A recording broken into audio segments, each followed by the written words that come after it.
bonjour à tous et à toutes. Je vous remercie d'être ici pour notre avant-dernière conférence de l'Institut Diderot avant cette fin d'année. Et nous avons le plaisir et l'honneur d'accueillir Raphaël Gaillard, que je remercie d'avoir accepté notre invitation. J'ai une petite pensée aussi pour ceux qui nous regardent au-delà de cette caméra et qui sont de plus en plus nombreux. Alors aujourd'hui, nous allons nous intéresser à un sujet qui relevait de la science-fiction autrefois. Autrefois, c'est pas si loin quand même. C'est l'augmentation de l'homme par l'intelligence artificielle. Alors après l'écriture et la lecture qui lui ont permis de passer de la préhistoire à l'histoire, comme vous le dites, l'humanité va vivre une deuxième, peut-être pas seconde, mais deuxième révolution, et qui est l'augmentation de l'homme par l'intelligence artificielle. L'hybridation de l'intelligence artificielle avec notre propre intelligence. C'est un vaste sujet, un vaste programme. On sait déjà que la connexion machine-cerveau fonctionne dans certains cas médicaux, sur lesquels on reviendra probablement, j'espère. Alors nous avons quand même quelques questions qui se posent. Est-ce que vraiment cette nouvelle intelligence peut nous remplacer, carrément ? Est-ce qu'il faut craindre un affrontement entre la machine et l'intelligence, et notre propre intelligence ? Et puis surtout, est-ce qu'on va être capable de nous adapter à cette nouvelle ère qui s'annonce ? Et si oui, comment faire pour ne pas en être dépassé ? Alors c'est à tout cela, j'espère, avoir une petite réponse avec Raphaël, que je remercie à nouveau. Je vous souhaite une bonne conférence et je passe la parole à André. Très bien. Un nouveau bonjour à tous. Juste quelques mots pour présenter le professeur Raphaël Gaillard à ceux qui ne le connaîtraient pas. Raphaël Gaillard, normalien et psychiatre, comme dit bizarrement la carte de couverture d'entrée de jeu. Pourquoi bizarrement ? C'est vrai que c'est une conjonction assez rare, pas unique, mais assez rare. Donc normalien et psychiatre, mais aussi écrivain et membre à ce titre depuis 2024 de l'Académie française dont il est le Benjamin. Et vous verrez en lisant son livre à quel point il mérite sa place dans cette prestigieuse institution. Mais l'essentiel de son activité, me disait-il tout à l'heure, consiste à diriger le pôle hospitalo-universitaire de psychiatrie de l'hôpital Sainte-Anne et de l'université Paris-Cité. Par ailleurs, Raphaël Gaillard s'est fait connaître en dehors des cercles médicaux par son livre « Un coup de hache dans la tête », sous-titré « Folie et créativité », livre qui obtint le prix Jacques de Fouchier de l'Académie française en 2022, avant donc bien sûr que Raphaël ne fût membre de cette académie. Alors vous savez que le thème annuel pour cette année 2025 de l'Institut Diderot, c'est mesures, démesures et modèles. Et une fois nous avons pensé à inviter Raphaël Gaillard, on aurait pu l'inviter sur ce précédent livre que je viens d'évoquer, Un coup de hache dans la tête, sur le thème mesures et démesures de la folie et du génie. C'est un thème bien fréquenté depuis l'Antiquité, une espèce de proximité entre le génie et la folie. Ça aurait été tout à fait passionnant, mais il nous a semblé plus pertinent de l'inviter plutôt sur son livre le plus récent, celui que nous avons le plaisir de vous offrir, qui s'appelle donc « L'homme augmenté », sous-titré « Futur de nos cerveaux », futur avec un S. Et donc le thème de la rencontre de ce matin, on pourrait la formuler « Mesures et démesures de l'humanité », l'homme augmenté. Et chacun comprend, Hélène l'a dit en quelques mots, à quel point ce sujet est au cœur des débats du jour, surtout au moment où l'intelligence artificielle fait couler tellement d'encre et suscite tellement d'espoir et de crainte. Voilà, Raphaël Gaillard, encore un grand merci d'avoir accepté notre invitation. La parole est à vous pour 45 minutes ou un peu plus.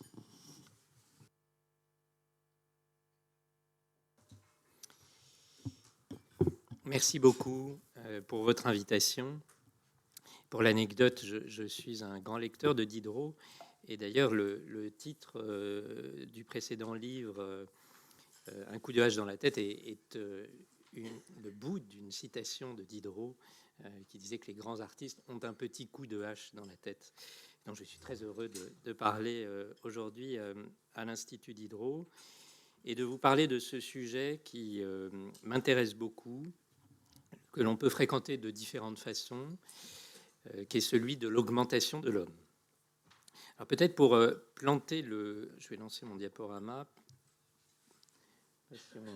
On voit mes diapositives, oui. Pour planter d'emblée le décor, je voudrais dire que ça n'est plus de la science-fiction et que des acteurs très importants font en sorte que cette question de l'augmentation de l'homme soit possible.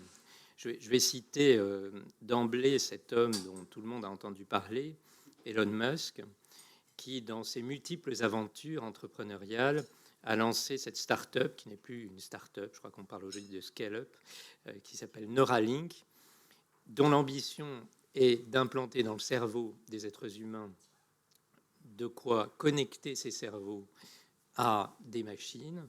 Et ça n'est pas seulement une ambition, puisqu'il l'a déjà fait et que plusieurs êtres humains, d'ores et déjà, ont été implantés. Ce que dit, et ça va planter le décor, hein, clairement, Elon Musk, c'est que face à la puissance de l'intelligence artificielle, le seul espoir de l'humanité, c'est de s'hybrider avec l'intelligence artificielle plutôt que de ne pas la subir, plutôt que de la subir, pardon, de sorte que nous soyons augmentés par cette intelligence et que nous connaissions une nouvelle condition humaine.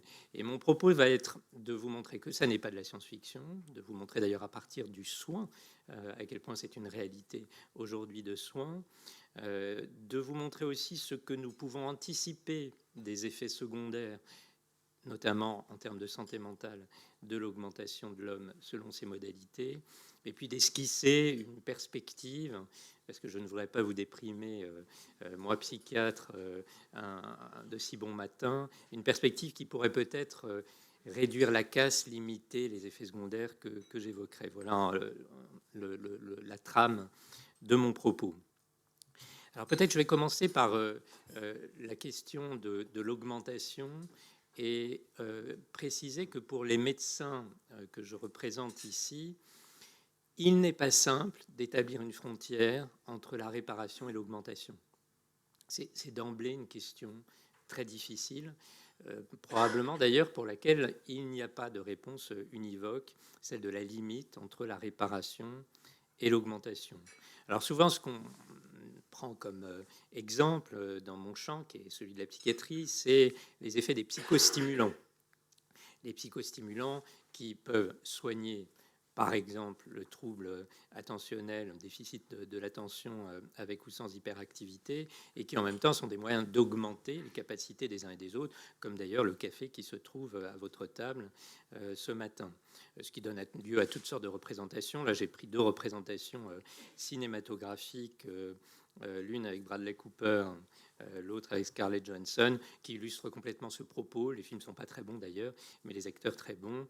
Et évidemment, avec toujours, et d'emblée, ça sera encore une fois la trame, les conséquences possibles, c'est-à-dire ce que nous pouvons vivre sous l'effet de cette augmentation qui aboutit à une forme de terre brûlée et éventuellement à cette chute d'Icare.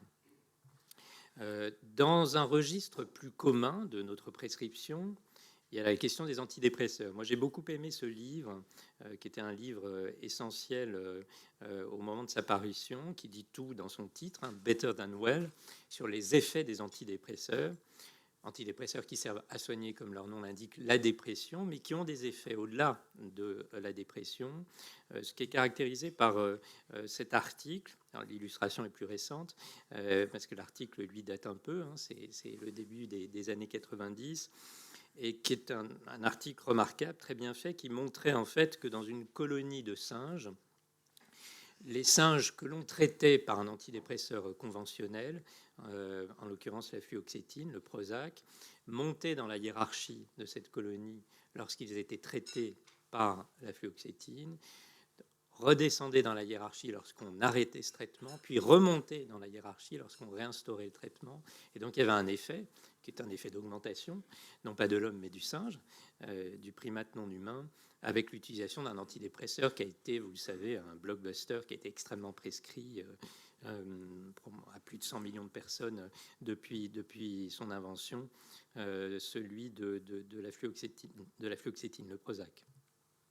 Vous savez aussi aujourd'hui qu'il y a le retour de molécules que sont les psychédéliques et qui d'emblée sont pensées comme augmentation, parce que l'enjeu des psychédéliques, c'est la prescription d'une molécule, une molécule ayant un effet psychédélique, la psilocybine par exemple, qui est extrait des champignons hallucinogènes, et en même temps avec un enjeu de psychothérapie associé.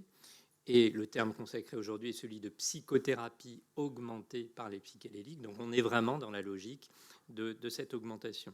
Et puis pour m'éloigner un peu de la psychiatrie, je pourrais prendre l'exemple de la transplantation d'organes. Et ça me permettra de faire le lien avec l'implantation de matériel dans le cerveau. Dans ce très beau livre de Maëlys de Kerangal, Avec Parler les vivants, dont il existe aussi une adaptation cinématographique, peut-être l'avez-vous lu ou vu, une femme qui a un peu plus de la cinquantaine, qui a une insuffisance cardiaque marquée et nécessitant une transplantation, va bénéficier du cœur d'un jeune homme, Simon, 17 ans, qui vient de mourir de façon tragique sur la route. Et vous voyez donc cette femme de 50 ans et quelques qui se trouve avoir désormais littéralement un cœur de jeune homme. Alors évidemment qu'elle est soignée, peut-être même guérie, au prix certes de certains traitements immunosuppresseurs associés de l'insuffisance cardiaque dont elle souffrait, mais il se trouve aussi qu'elle est porteuse désormais, passé 50 ans, d'un cœur de jeune homme.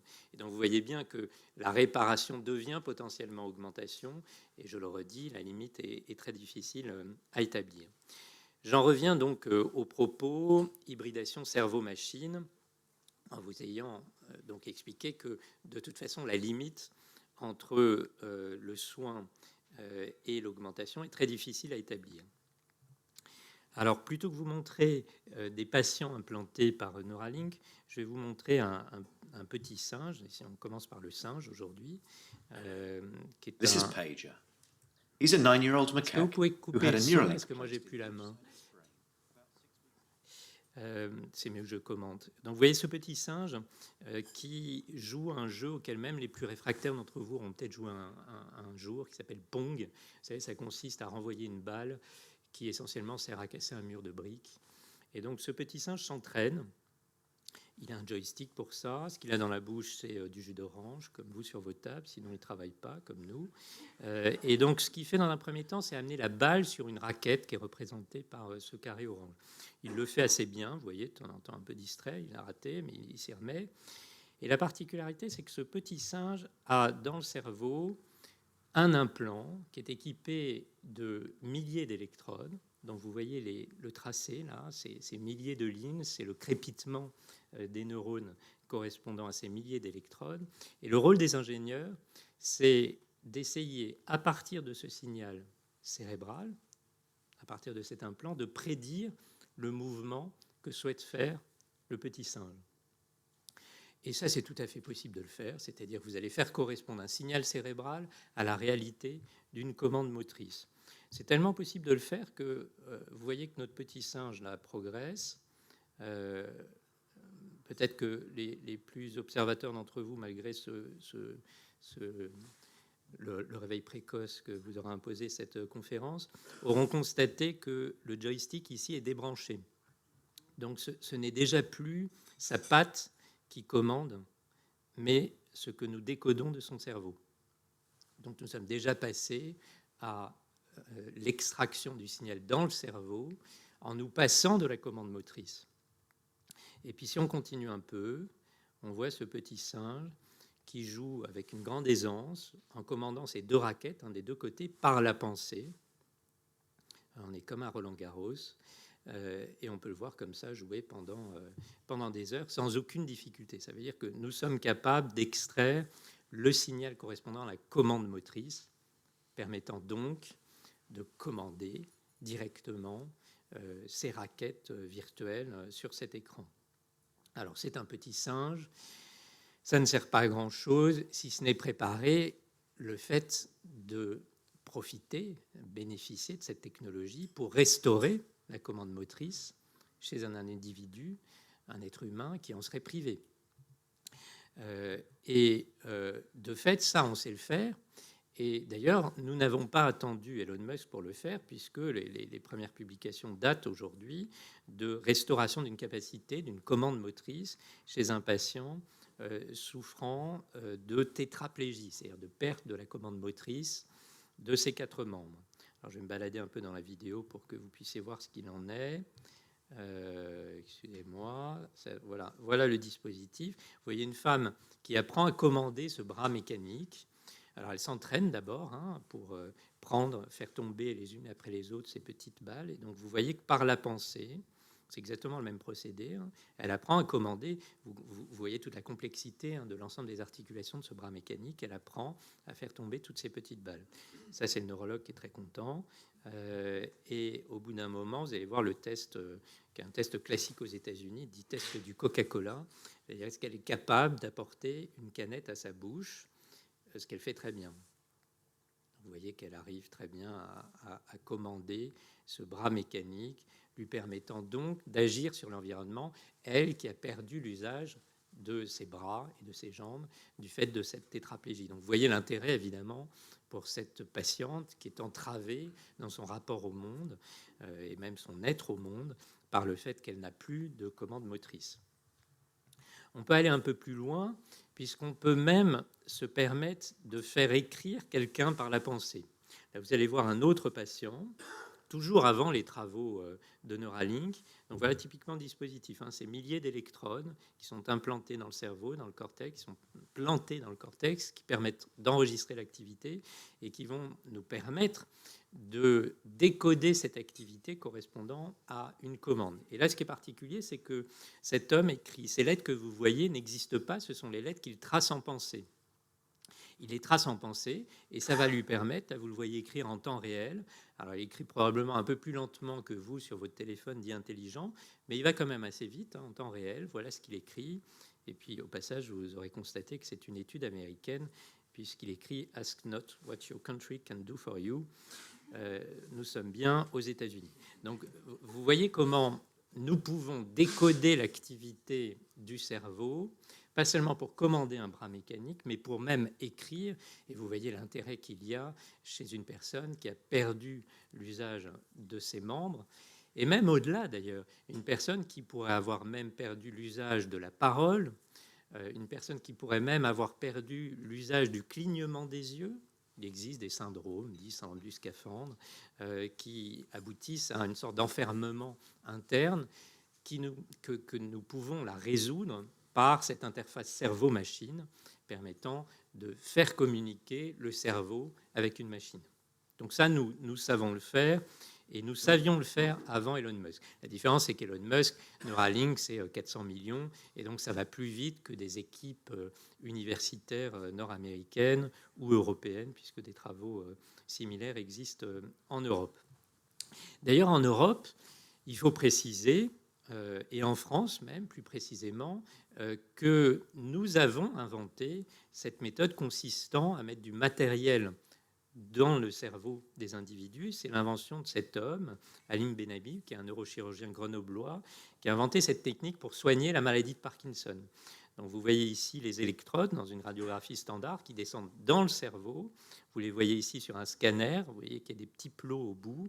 Et si on regarde plus précisément la reconstruction, on cible ce qu'on appelle les noyaux gris centraux, qui sont vraiment au cœur du cerveau, qui vont permettre de soigner une maladie très invalidante ou potentiellement très invalidante, dont il existe des formes très invalidantes, qui est la maladie de Parkinson. Alors là, je vous montre un être humain traité par cette technique. Donc voilà un être humain qui a un tremblement typique de la maladie de Parkinson. Vous voyez aussi qu'avec le tremblement, le visage est figé, il y a une hypomimie, il y a même une perte de clignement des yeux. Vous voyez qu'évidemment, il est très entravé, handicapé par ce tremblement. Ce qu'il a ici en sous-clavier, c'est le dispositif qui permet de commander les électrodes qui sont dans le cerveau. Là, vous voyez le neurologue qui allume la stimulation. Et vous allez voir en temps réel les effets de cette stimulation. Vous allez voir en fait comment s'amende le tremblement. Vous voyez, en quelques secondes, plus de tremblement. Vous voyez aussi peut-être que le visage se recolore, quelque chose qui s'anime. il n'a plus de tremblement, il perd cette hypomimie.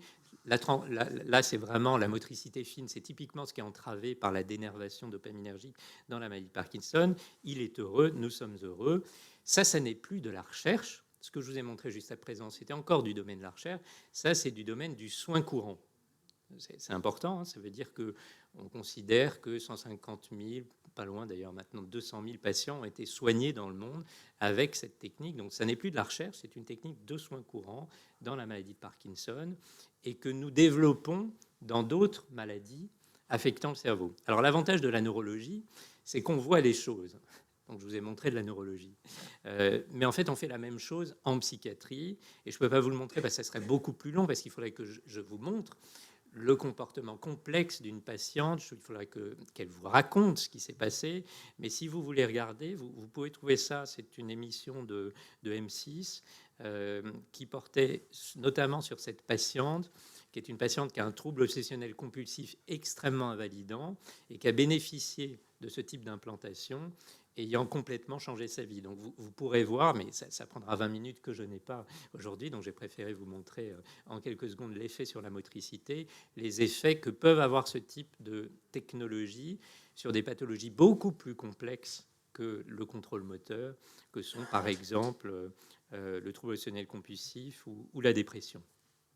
Donc j'espère vous avoir montré à ce stade que, au travers des soins, nous ne sommes plus dans la science-fiction, nous sommes dans la réalité de la recherche, de la science, et même la réalité du soin. Mais je voudrais aller un peu plus loin autour de cette question des interfaces cerveau-machine pour vous dire que tout est prêt pour notre hybridation.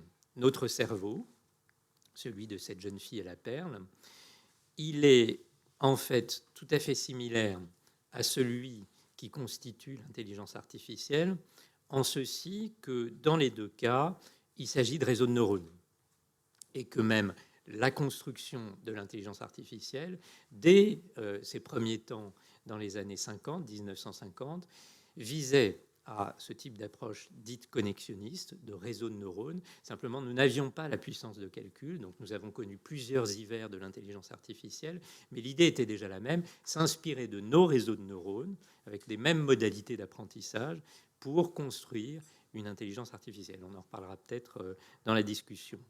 Alors je fais un deuxième détour, après mon premier détour sur la réalité clinique que je vis de la difficile délimitation de la réparation et de l'augmentation, pour parler rapidement des enjeux propres à l'intelligence artificielle, parce que je trouve que ça vaut la peine de planter le décor là aussi, avant de continuer sur l'hybridation cerveau-machine. Et sur quelques idées reçues, notamment la première, c'est celle du perroquet.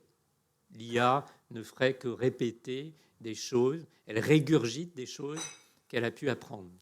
Et on va même jusqu'à dire, y compris d'ailleurs des spécialistes de l'IA, que les milliards de paramètres d'un réseau de neurones, que constitue par exemple ChatGPT, sont des connaissances. Non. Ce que sont ces milliards de paramètres, c'est le poids synaptique, c'est-à-dire le poids des connexions entre chaque neurone. Et un réseau de neurones qui vous répond, ça n'est pas quelque chose qui restitue une connaissance, qui la régurgite. Ça n'est pas Google qui vous met en lien avec une page que vous pouvez lire. C'est vraiment quelque chose qui est recréé par ce réseau de neurones. Je pense qu'il faut vraiment le préciser parce qu'on passe son temps à dire que c'est un effet perroquet. C'est beaucoup plus complexe que ça. Quand vous interrogez une IA générative, elle génère réellement la réponse qu'elle vous fait. Évidemment qu'elle a été entraînée sur toutes sortes de textes et que ces textes ont un effet sur son cerveau, comme tous les textes, j'y viendrai, que vous avez lus, constituent ce que vous êtes. Et quand vous me parlez, quand je parle aujourd'hui, je ne suis pas en train de réciter un texte, je suis en train de générer mon propos en même temps que je vous parle. C'est exactement ce qui se passe dans ce cerveau artificiel. Donc, première idée reçue, le perroquet. Deuxième idée reçue, on sait exactement ce qui se passe.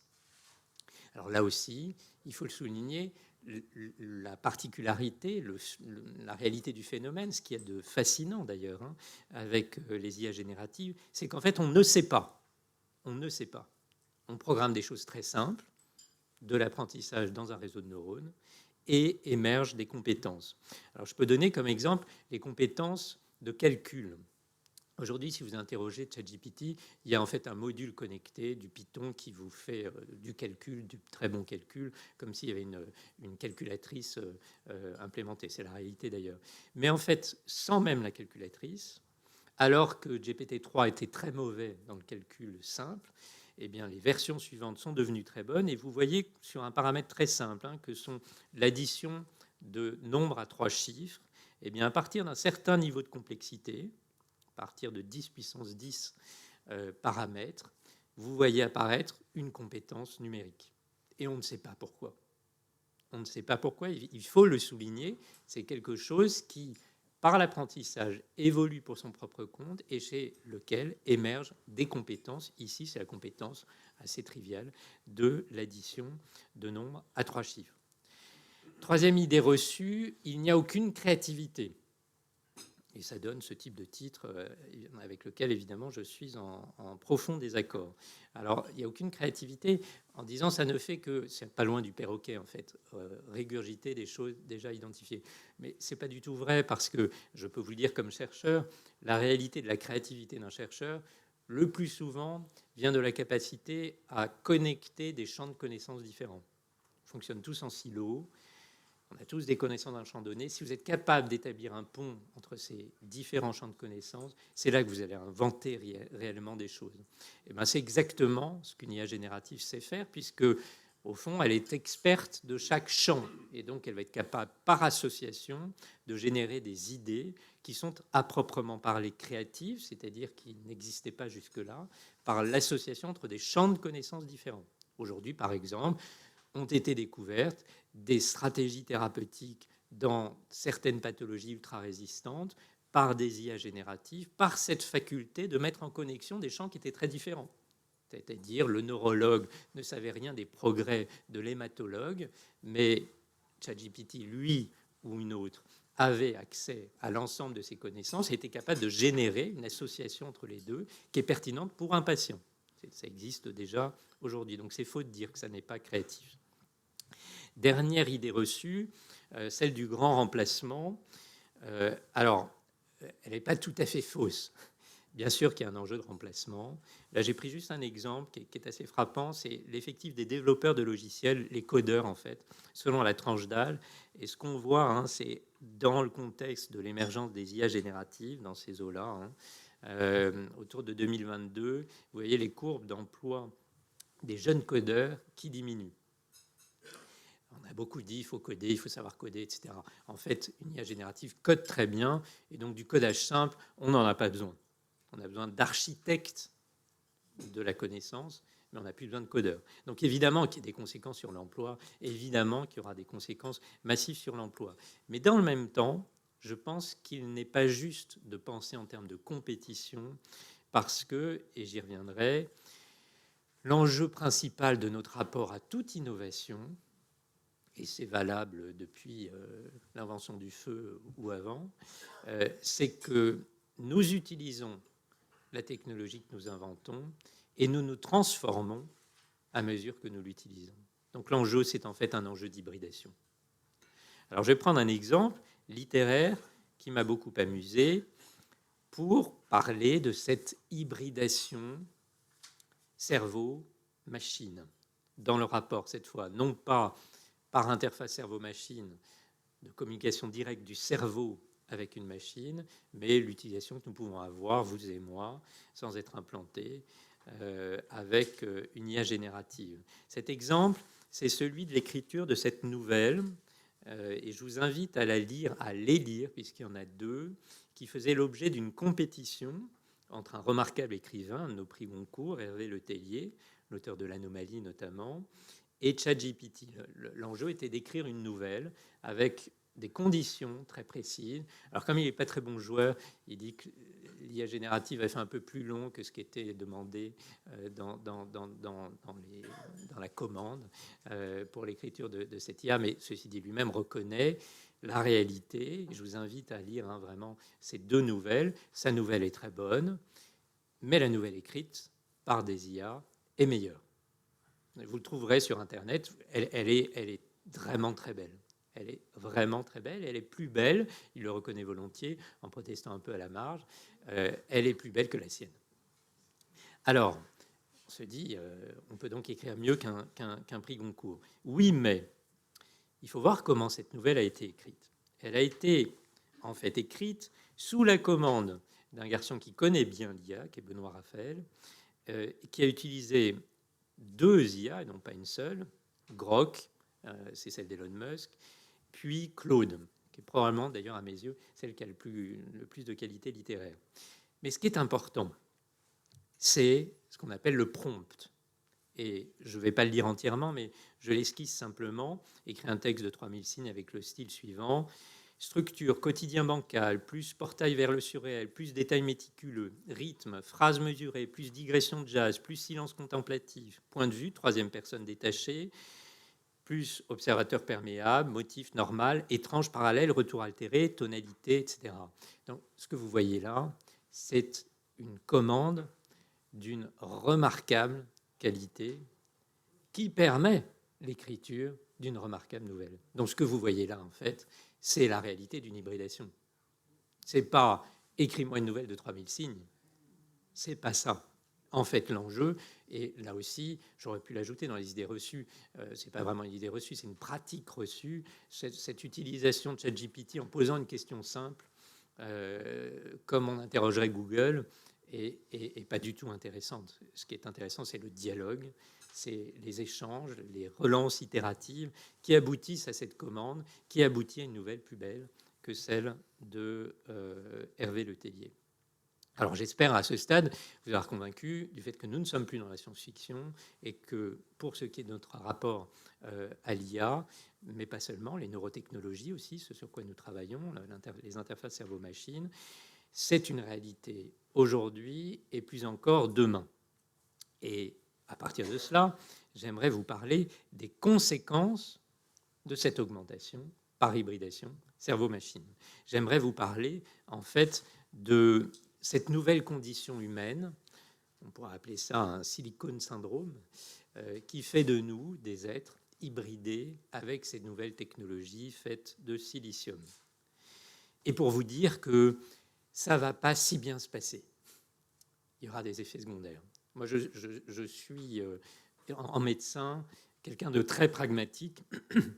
Ça veut dire qu'il faut regarder concrètement la réalité des effets d'un traitement, ses bénéfices, ses effets secondaires. Et ma décision quotidienne, c'est autour de la balance bénéfice-risque. Donc, il faut regarder réellement ce qu'il en est. Alors, quel effet ça a ? Là, je veux bien le son, mais c'est juste pour la plaisanterie, puisque certains sont en visio, et pour vous dire que les visios peuvent mal tourner parfois. Je sais pas si vous pouvez Mr. mettre. Ponton, I believe you have a filter Donc ça, c'est turned une on visio in the qui est en video fait une settings. audition devant un juge. You might want Et to. donc, vous avez take- 3 avocats, take a look. dont un qui est coincé dans son filtre. I can hear you. I think it's a filter. It in the- is, and I don't know how to remove it. I've got my assistant here, she's trying to, but I'm prepared to go forward with it. I'm here live, I'm not a cat. I'm not a cat. Donc, c'est l'avocat qui est coincé dans la peau d'un chat I can see that. et le juge qui est I très think if patient. you click Voilà, the up vous aurez vu arrow next cette to vidéo. the- C'est juste pour dire que l'hybridation peut se passer de toutes sortes de façons et vous pourriez vous trouver coincé dans la peau d'un chat lors d'une audience devant un juge. Mais au-delà de la plaisanterie, je voudrais dire que, j'ose le dire devant André Comte-Sponville, un philosophe, tout progrès technologique nous confronte à ce que le philosophe Gunther Anders a appelé la honte prométhéenne, c'est-à-dire que constatons que nous pouvons être augmentés, et bien ce qui en résulte avant tout, c'est de considérer que nous sommes faibles, il nous manque énormément de choses, et ce que cette augmentation, l'effet Prométhée, entraîne en nous, c'est le constat de notre insuffisance, ce qu'il appelle la honte prométhéenne, et c'est la réalité de la condition humaine devant toute augmentation que de considérer avant tout son insuffisance, qu'illustre, que magnifie, que rend plus évidente encore l'augmentation une fois que la technologie émerge. Deuxième phénomène plus spécifique à notre cerveau, c'est pas rien de constater qu'en fait notre cerveau fonctionne comme celui d'une IA générative et réciproquement. Il y a bien sûr quelques différences, mais au fond, c'est nous ramener à notre statut de machine qui pense. Et puisque c'est une machine, des contraintes de cette machine. Cette machine nous joue des tours. Elle est formidable, elle me fascine tous les jours.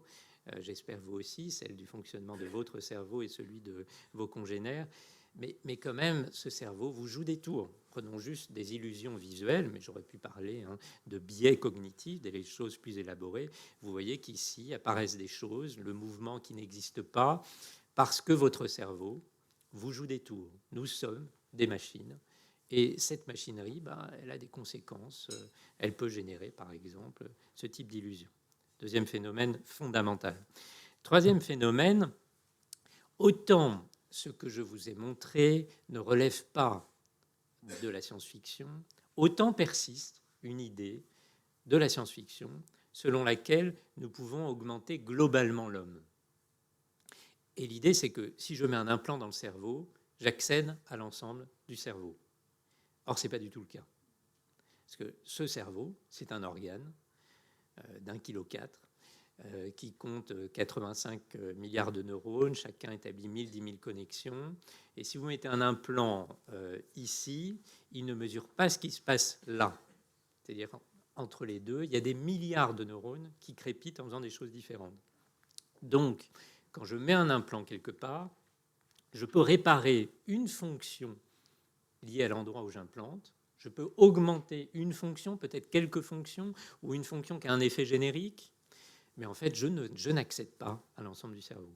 Et donc, je ne peux pas augmenter globalement le cerveau. En sens inverse, d'ailleurs, c'est le fantasme de la digitalisation de l'esprit, c'est-à-dire cette idée que je me connecte sur le cerveau et je le télécharge sur un disque dur. C'est tout aussi aberrant, puisque nous n'avons pas, dans notre cerveau, de port USB. C'est juste pas possible de se connecter et d'avoir l'ensemble. Mais ça, c'est encore très présent dans les esprits, très présent dans la science-fiction. C'est pas le cas. Alors, en matière d'augmentation, ça a quelles conséquences ? Ça veut dire qu'on va créer des hyper-compétences. On ne peut pas augmenter globalement. Et que l'être humain augmenté par interface cerveau-machine, ça va être un être humain hérissé de quelques hyper-compétences, mais pas d'une augmentation globale. Or, ce que nous essayons de faire, par exemple les parents que vous êtes peut-être, c'est de faire en sorte que nos enfants aient le développement le plus harmonieux possible, un équilibre entre leurs différentes facultés qui soit le meilleur possible, et pas d'avoir un crack en maths et quelqu'un qui est incapable de s'exprimer. Donc nous visons à une forme d'harmonie du fonctionnement psychique, qui est quelque chose qui vient en fait en parallèle de l'harmonie de ce corps humain tel qu'elle est représentée dans cet homme de Vitruve là, qui s'inscrit de façon savante dans un carré et dans un cercle. Eh bien, l'augmentation par implantation, par hybridation cerveau-machine, c'est quelque chose qui va venir rompre l'harmonie du fonctionnement psychique. On va créer des hypercompétences, ce qui n'est pas simple à observer parce que la clinique nous apprend, celle des psychiatres que nous sommes, que quand on a une compétence extrême dans un champ, on a tendance à désinvestir les autres. Et donc, on va aboutir à cette forme. Nous utilisons un terme qui n'est plus à la mode aujourd'hui dans notre nosographie, dans notre sémiologie, dans les signes de la psychiatrie, qui est celui de disharmonie, mais ça crée une forme de disharmonie.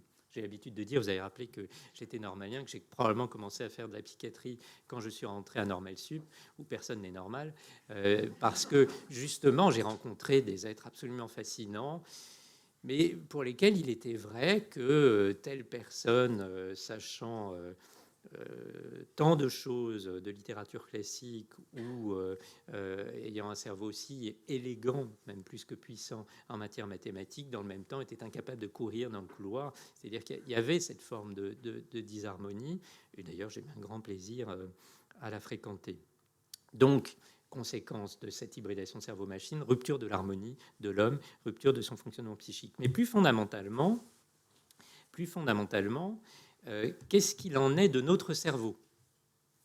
Et notre cerveau, il se trouve qu'il a déjà des limites.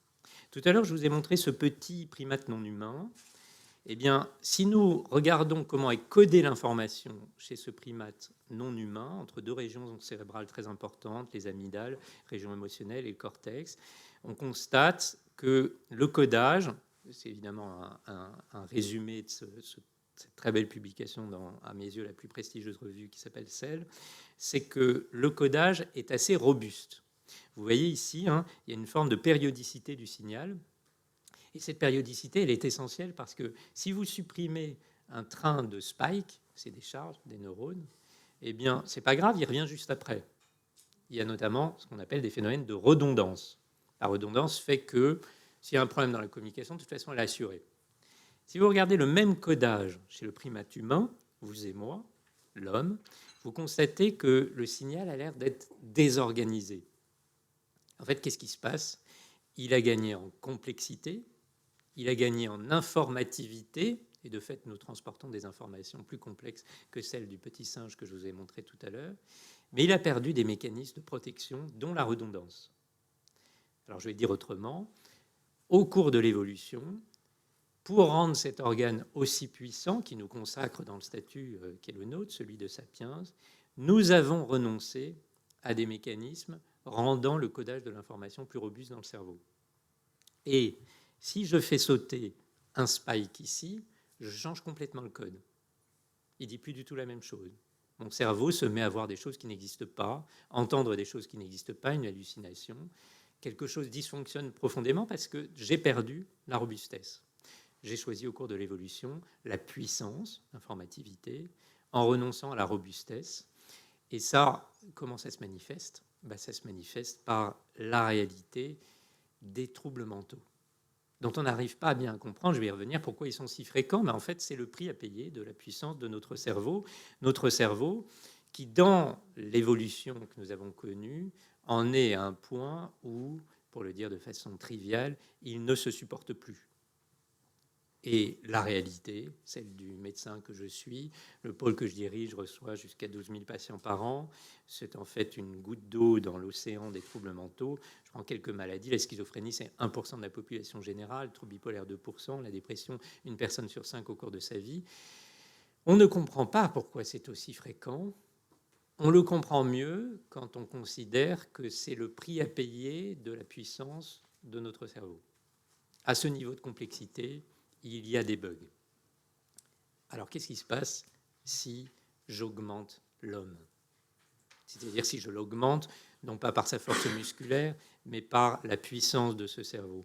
Là, comprenez mon hypothèse, ici formulée. Si je paye déjà à un prix aussi élevé la puissance de notre cerveau et que je l'augmente encore, je payerai ce prix plus élevé encore. Et ce que nous allons voir, c'est bien davantage encore de troubles psychiques.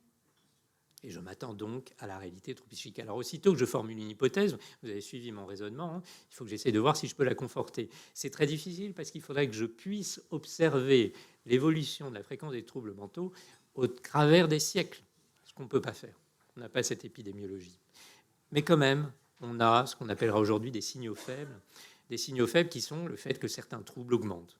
La dépression, clairement, a augmenté ces dernières années. Alors, je vais passer vite sur ces chiffres, mais prenons les jeunes, ce qui est quand même le plus important. Elle est passée de 11% à 21% en 4 ans.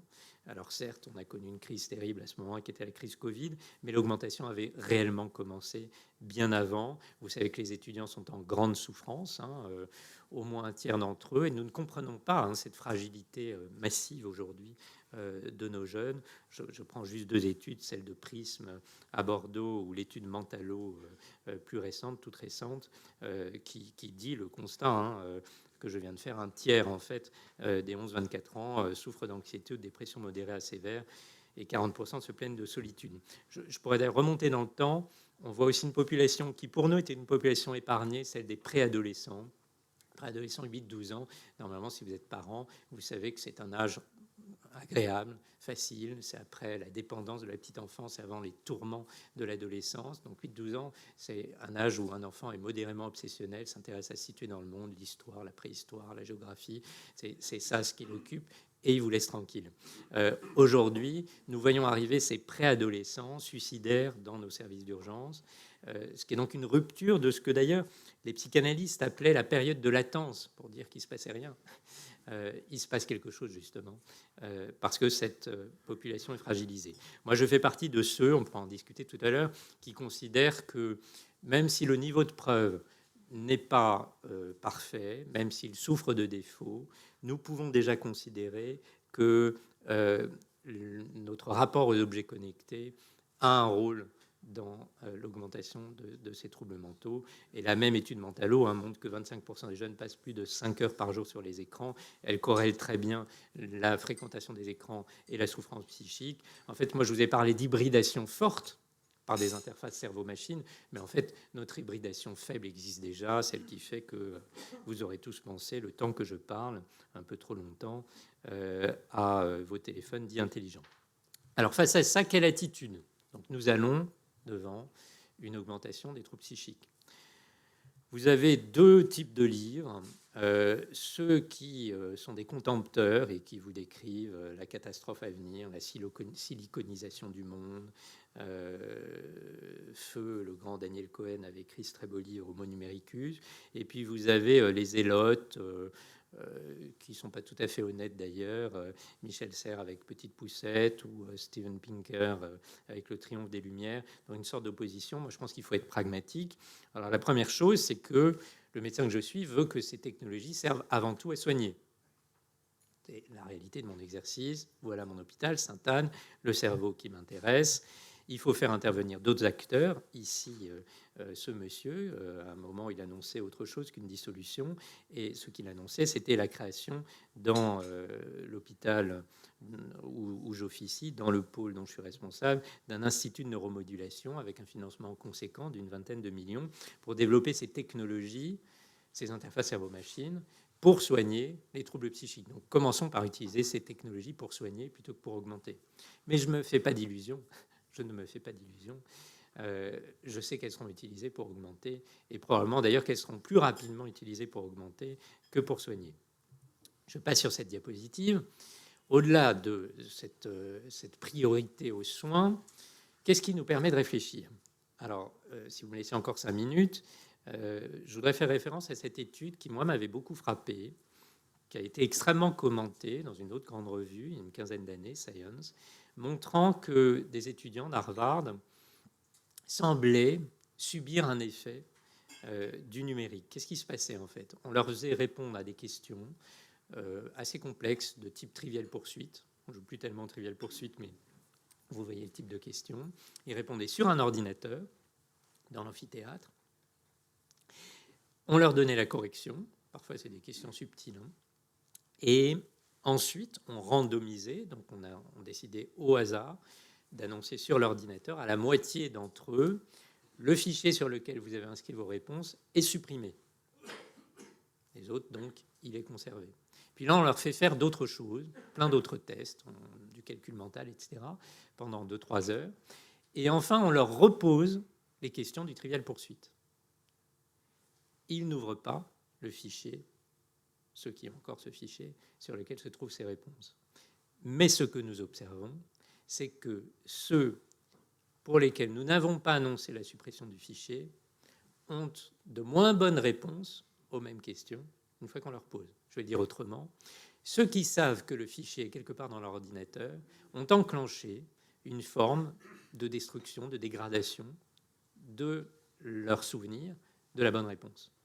Donc en fait, s'il existe un support informatique, votre mémoire se dégrade. C'est ce que ça montre. Et donc évidemment, ça a suscité énormément de commentaires, ça s'appelait l'effet Google. Nous affaiblissons donc l'homme en l'augmentant de cette technologie, puisqu'il n'a plus besoin de se remémorer, et même qu'il enclenche un mécanisme de dégradation de la mémoire par la seule disponibilité de ses connaissances sur un fichier quelque part dans son ordinateur, et sans même qu'il l'ouvre. Vraiment, le seul fait que je sache que ça existe fait que j'oublie. Alors moi, ma mémoire est ainsi faite que quand j'ai lu cette étude, j'ai pensé à un mythe qui m'a toujours beaucoup plu, qui est le mythe de Teut. Parce que ce mythe de Teut racontait la chose suivante. C'est dans le Phèdre de Platon. Et Teut invente plein de choses. Il est formidable, Teut. En fait, c'est le dieu Thoth, scribe, le dieu égyptien, mais ici écrit à la grecque par Platon.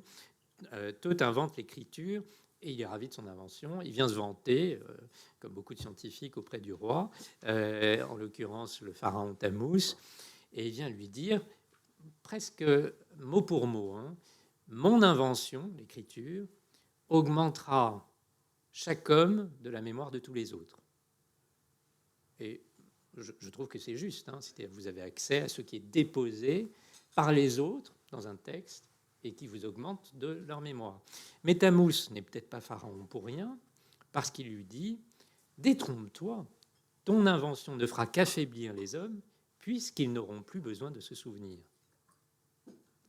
La réponse de Tammuz, c'est exactement l'effet Google. Exactement l'effet Google, c'est dire, si c'est déposé quelque part, eh bien, on affaiblit vos fonctions. Et donc, quand je lis l'effet Google, je pense à Teut, donc je pense à l'écriture, et je me dis, bah oui, mais en fait, c'est la même chose. Et en même temps, ça a été quand même quelque chose qui a changé la trajectoire de l'humanité, que cette invention de l'écriture qui affaiblit la mémoire des hommes. En fait, notre première grande hybridation, à mes yeux, c'est celle de l'invention de l'écriture. Elle consacre notre sortie de la préhistoire pour entrer dans l'histoire.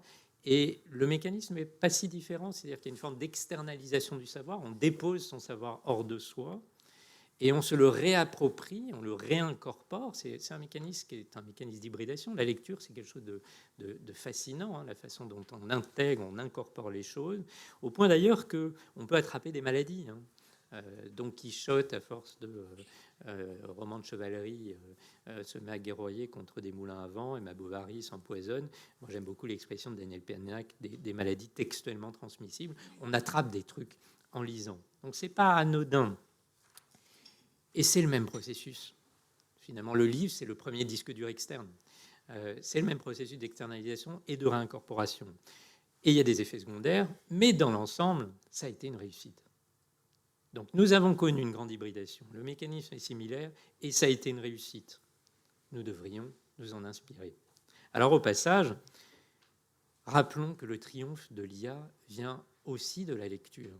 Ça, on ne le dit jamais. Je vous ai dit tout à l'heure que c'était un réseau de neurones comme le nôtre, pas exactement en fait, mais inspiré du nôtre, du mimétisme, du biomimétisme, du mimétisme neuronal. Mais ce qui compte, c'est ce qui l'a rendu intelligent. Et ça, c'est une découverte formidable que celle des IA génératives. C'est que ce qui rend au 3e millénaire intelligent un réseau de neurones, c'est pas de voir des millions d'images, c'est de lire des millions de pages. Moi, je fais partie de ceux qui considèrent qu'il y a une forme d'intelligence. Alors, on peut en débattre en fait à l'infini, mais je fais partie de ceux qui pensent qu'il y a une forme d'intelligence. Ce que je veux dire en tout cas, c'est qu'avoir été traversé par des millions de pages génère des compétences qui, à mes yeux, ont certaines propriétés de l'intelligence. Donc lire, c'est la meilleure démonstration en fait qui existe de la puissance de la lecture sur un cerveau. C'est une démonstration in silico. Vous prenez un cerveau imité, vous mettez de la lecture dessus, il devient intelligent. Le paradoxe étant que donc au moment où les machines deviennent intelligentes en lisant, nous ne regardons que des images. Alors, vous me voyez venir avec mon propos. Casse à venir, augmentation des troubles psychiques, épidémie à venir, mais nous pourrions nous inspirer de ce que nous avons connu avec la grande hybridation qui est celle de la lecture. Parce que la lecture, alors il faut définir ses qualités, hein, c'est un rapport physique au mot, c'est quelque chose qui nécessite une forme d'endurance, il y a une forme de souffle de la lecture, c'est pas à l'échelle d'un tweet. Au passage, ça permet mieux que toute autre chose d'être à la place de l'autre, beaucoup mieux que toute autre chose, y compris que l'image. Moi, j'aime beaucoup le mot « s'autruifier » de Pessoa, mais on pourrait citer évidemment le « je suis l'autre » de Nerval. L'enjeu n'étant pas, dans la lecture, de devenir des hommes extrêmement cultivés, cuistres même, l'enjeu, c'est d'avoir modifié nos connexions neuronales. Et cette phrase qu'on attribue à Édouard Herriot, « la culture, c'est ce qui reste dans l'esprit quand on a tout oublié », devrait plutôt être l'intelligence. C'est ce qui reste dans l'esprit quand on a tout oublié. c'est-à-dire avoir été traversé par des choses, avoir modifié nos pondérations syneptiques, c'est-à-dire les connexions entre nos neurones, et il en reste les êtres humains que nous sommes. Nous avons donné la conformation la plus juste possible à notre cerveau. J'aime aussi beaucoup cette phrase de cet homme, Saint-Marc Girardin, qui fut un éphémère ministre de l'instruction publique et qui avait cette phrase, je trouve, absolument formidable. « Je ne demande pas à un honnête homme de savoir le latin, il me suffit qu'il l'ait oublié. » C'est tout dire de ce qu'on attend de ces langues qu'on qualifie malheureusement de mortes, alors que tout ce que l'on attend, c'est l'effet de structuration d'un cerveau. On n'attend pas que ce petit déjeuner soit le lieu d'échange en latin, mais que notre cerveau soit différent une fois que nous avons appris et oublié ce latin. Voilà l'enjeu. Je terminerai pour dire que derrière tout ça, derrière cette façon que nous devrions avoir de forger notre cerveau par la grande hybridation que nous avons connue, celle de la lecture et l'écriture, avant de nous risquer à l'hybridation technologique, mais à laquelle nous nous risquerons, je n'ai aucun doute là-dessus, eh bien, il s'agit aussi de s'inscrire dans quelque chose qui nous dépasse, quelque chose qui nous a précédés, qui crée d'ailleurs une forme de verticalité, je ne sais pas le dire autrement en fait. Peut-être faudrait-il parler de hiérarchie des normes et des valeurs, mais en fait, dans ce monde dit de post-vérité, avec toutes les vertus d'un récit, c'est-à-dire quelque chose qui nous précède, une histoire qui nous précède, dans laquelle on s'inscrit, que l'on fait nôtre, en la réécrivant d'une certaine façon, et je le redis avant tout, en ayant la vertu de préparer nos cerveaux à la grande aventure que nous allons connaître, celle de l'augmentation de l'homme par hybridation technologique. Merci beaucoup pour votre attention.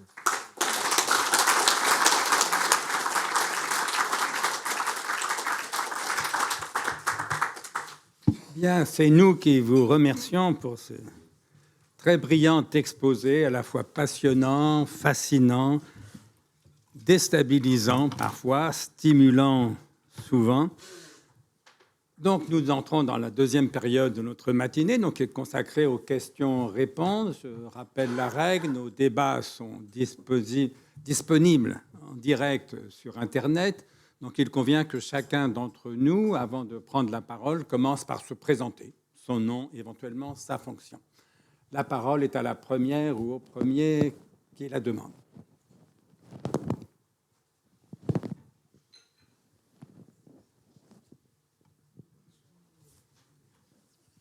Bonjour, je suis Antoine Hermeneux, DG de la MAF. Ma question est la suivante, c'est comment garder son esprit critique face à l'intelligence artificielle? Comment ne pas prendre pour acquis ce qu'elle nous raconte? Alors ça, c'est une question passionnante, qui est celle sur laquelle j'écris d'ailleurs en ce moment, qui est celle de notre rapport à l'incertitude et les effets que cette incertitude produit sur nos cerveaux. En fait, je pense que justement, ce que j'ai voulu montrer là, c'est que il y a quelque chose d'inéluctable à cette hybridation cerveau-machine, qui peut aller jusqu'à ce que j'appelle l'hybridation forte, c'est-à-dire un implant dans le cerveau, ce n'est vraiment plus de la science-fiction, et qui est aujourd'hui celle que chacun d'entre vous connaît, d'hybridation faible, celle que nous avons avec nos objets connectés, et aujourd'hui dans ces objets connectés avec l'intelligence artificielle. Donc voilà l'hybridation majeure que nous connaissons aujourd'hui. J'ai essayé de vous dire que cette hybridation va avoir des effets secondaires, mais qu'elle n'est pas fondamentalement différente d'une hybridation majeure de l'humanité, celle que nous avons connue avec l'avènement de l'écriture et la lecture, qui a eu aussi des effets secondaires, mais qui a été une réussite, et qui m'amène à formuler l'hypothèse que c'est cette hybridation par l'écriture et la lecture qui nous armera pour faire face à l'hybridation technologique.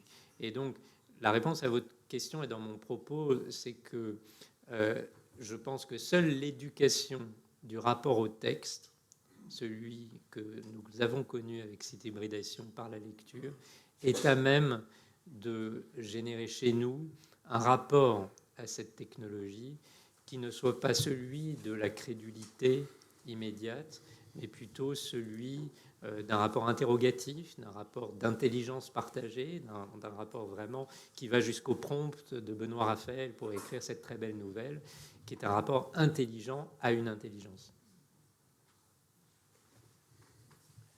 Bonjour Thierry Boulonguet. En fait, dans ce débat, on voit un peu deux partis. Il y a le parti qui est centré sur les promesses de l'intelligence artificielle, de l'augmenter, enfin tout ce que vous avez parfaitement résumé. Puis il y a le parti de ceux qui voient surtout les risques et qui demandent au contraire du contrôle, de la régulation, de la maîtrise. Et c'est un débat qui percute un peu l'Europe, qui ne sait pas très bien visiblement situer entre où on régule ou au contraire, puisque tout le monde en Chine, aux États-Unis, se concentre sur les promesses, on est bien obligé de suivre. Alors, qu'est-ce que vous recommanderiez comme approche raisonnable à l'Europe sur ce sujet? Alors, merci, c'est une très bonne question parce que le risque, pour aller un peu plus loin dans votre question, c'est qu'une position plus raisonnable de l'Europe amène à aggraver encore son retard et que notre Europe ne soit que vieille Europe face au développement spectaculaire de l'intelligence artificielle sur d'autres continents. En fait, j'ai l'habitude de dire que je me méfie des technophobes parce que ce sont les premiers à demander la dernière technologie disponible à leurs médecins quand ils tombent malades. Donc je pense que la position de technophobie, disons-le de façon sans utiliser un néologisme, celle des contempteurs, elle est pas tenable. Pour autant, ne soyons pas des zélotes, c'est-à-dire gardons justement une attitude potentiellement critique. Et moi, je dirais en fait pragmatique. C'est avant tout ma position de médecin, c'est ce qui me constitue, c'est-à-dire sachons les avantages, les bénéfices et les inconvénients. Je pense que, pour répondre plus directement à votre question, nous risquerions de trop perdre à créer une régulation en Europe qui ne ferait que retarder davantage encore l'Europe quant à ce développement de ces nouvelles technologies. Pour autant, je pense que nous pourrions avoir une démarche beaucoup plus puissante quant à l'éducation de nos jeunes cerveaux, c'est-à-dire quant à la régulation que nous pourrions mettre en place dans l'accès à ces nouvelles technologies. Mon but, encore une fois, n'étant pas d'interdire l'accès, mais de savoir que chaque chose vient au bon moment et qu'avant cette hybridation technologique, il en faut d'autres. Alors on constate d'ailleurs des évolutions. Vous avez vu les pays du Nord, par exemple, qui d'une politique tout écran dans leurs éducations nationales sont revenus aujourd'hui à une démarche très différente. On voit sur d'autres continents, l'Australie récemment, sur l'accès aux réseaux sociaux chez les adolescents. On voit aussi dans d'autres cultures, qu'on appelle parfois démocratures, des décisions qui sont extrêmement fortes sur la régulation d'accès à Internet chez les jeunes Chinois, en l'occurrence. Moi, je pense que nous pourrions être forts de la culture européenne pour savoir ce qu'il est nécessaire de faire pour que des cerveaux aient la bonne conformation avant leur rencontre avec la technologie. Donc, en résumé, excusez-moi, mes réponses sont un peu longues. Vous savez, un psychiatre passe son temps à écouter, donc quand je peux parler, je parle. Ma réponse est un peu longue. Je pense que c'est trop risqué de trop réguler quant au développement de ces nouvelles technologies, mais qu'il faut savoir ce que nous devons faire pour les plus vulnérables, que sont notamment les cerveaux en train de se former. Est-ce que je peux me permettre une question? Moi, ce qui m'inquiète, ce n'est pas l'IA, c'est le recul de la lecture. On a reçu ici, il y a l'an passé, je crois, Michel Desmurget, que vous évoquiez parmi les technophobes. Et ce qu'il montre, c'est que la lecture régresse tragiquement dans tous les pays, avec des effets cognitifs que vous avez vous-même évoqués, considérables. Sauf que la lecture ne régresse pas, me semble-t-il, à cause de l'IA, mais à cause de l'image, qui n'a pas besoin de l'IA. Je vous fais une confidence. Pour la première fois de ma vie, j'étais malade, couché. Pour la première fois de ma vie, j'ai regardé une série en entier. 25 épisodes de 50 minutes, c'est hallucinant. Elle est une très bonne série, bien sûr. Elle était addictive, c'est passionnant. Intellectuellement, c'est très pauvre. Mais c'est tellement plus facile que lire Balzac, Stendhal ou Proust. Et donc, est-ce qu'on ne se polarise pas des fois un peu indûment contre lui, alors qui est passionnante? Et je suis d'accord, bien sûr, avec tout ce que vous avez dit, même si j'ai beaucoup moins de compétences pour le penser, mais est-ce qu'on ne s'inquiète pas un peu abusivement autour de l'IA, alors que le vrai danger, ce n'est pas l'IA, c'est l'image.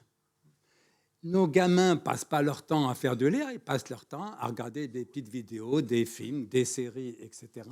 Et comme vous êtes d'accord avec Michel Desmurger sur un point très important, une partie essentielle de l'esprit humain et donc de la civilisation et donc de la démocratie est liée à la pratique assidue de la lecture. Est-ce que les raisons d'inquiétude qu'évoque Michel Desmurger, que j'évoque aussi, qu'est-ce que vous en pensez, au fond?